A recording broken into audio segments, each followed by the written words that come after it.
நம்ம Chennai super Kings அணி 11வது IPL ஆட்டத்தை மீண்டும் பஞ்சாப் கிங்ஸ் அணி அவங்களுக்கு எதிராக கண்டிப்பா ஜெயிச்சே ஆகணும் அப்படிங்கிற ஹை பிரஷர் ஆட்டத்தை விளையாட போறாங்க.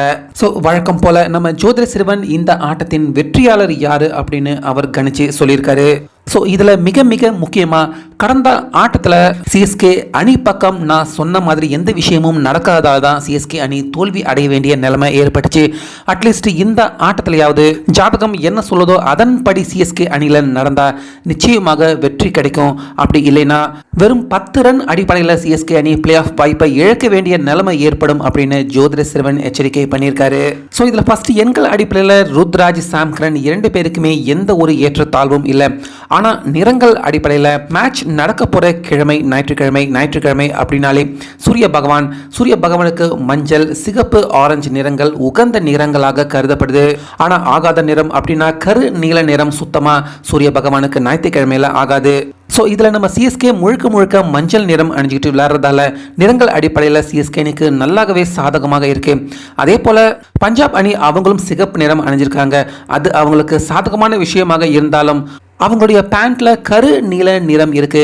ஸோ இந்த பிளஸ் மைனஸ் இரண்டுமே பஞ்சாப் அணிக்கு சேர்ந்து லாப நஷ்டம் இல்லாத ஒரு சூழலை தான் உருவாக்கும். ஆனால் சிஎஸ்கே அணிக்கு ஒரு சில சாதகமான விஷயங்கள் நடக்கும் அப்படின்னு ஜோதிட சிறுவன் சொல்லியிருக்காரு. அப்புறம் கடைசியாக மிக முக்கியமாக ஜாதக கட்டங்கள் அடிப்படையில் வெற்றியாளர் யாரு அப்படிங்கிறத பயங்கர ட்விஸ்டோட ஜோதிட சிறுவன் கணிச்சு சொல்லியிருக்காரு. இதில் ருத்ராஜ் கும்பராசி சனி பகவான் ஆதிக்கத்தில் இருக்காரு. சாம் கரன் மிதுன ராசி புதன் அதிபதியில் இருக்காரு. ஸோ இதில் மேட்ச் நடக்கிற ஞாயிற்றுக்கிழமை சூரிய பகவானுக்கு உகந்த நாள். ஸோ இதில் சூரிய பகவானுக்கும் ருத்ராஜ் அவருடைய ஆதிக்கத்தில் இருக்கிற சனி பகவானுக்கும் எடுத்து பார்த்தோம்னா 2 பேருமே பகை கிரகங்களாக தான் இருக்காங்க.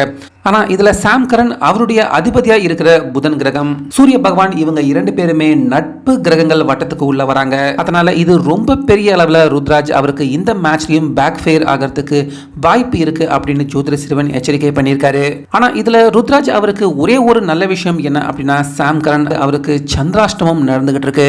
ஸோ சந்திராஷ்டமம் அப்படின்னா கண்டிப்பா ஒரு சில முக்கியமான தவறுகள் பண்ணுவாங்க. சரியா பேட்டிங் பண்ண முடியாம போறது, கேட்சை தவற விடுறது, தப்பா பந்து போடுறது, இந்த மாதிரியான தவறுகள் சாம் கரன் அவருடைய தரப்புல இருந்து நடக்க வாய்ப்பு இருக்கு. ஸோ இந்த தவறுகள் இது எல்லாத்தையுமே சரியா பயன்படுத்திக்கிற திறன் ருத்ராஜ் அவர்கிட்ட அவருடைய ஜாதகத்துல கண்டிப்பா இல்லை. அதனால கடந்த ஆட்டத்தில் தான் தோனி அவருடைய அட்வைஸ் கேட்டு ருத்ராஜ் கம்ப்ளீட்டா மேட்ச்ல செயல்படல. அட்லீஸ்ட் இந்த ஆட்டத்திலேயாவது ஆரம்பத்தில் டாஸ்ல இருந்து மேட்ச் முடிகிற வரைக்கும் ருத்ராஜ் முழுக்க தோனி அவருடைய அட்வைஸின் படி நடந்தார்னா சந்திராஷ்டமம் இருக்கிற சாம் கரன் அவரை எளிதில் வீழ்த்த முடியும். ஏன்னா தோனி கடக ராசி சந்திரன் அதிபதியில் இருக்காரு.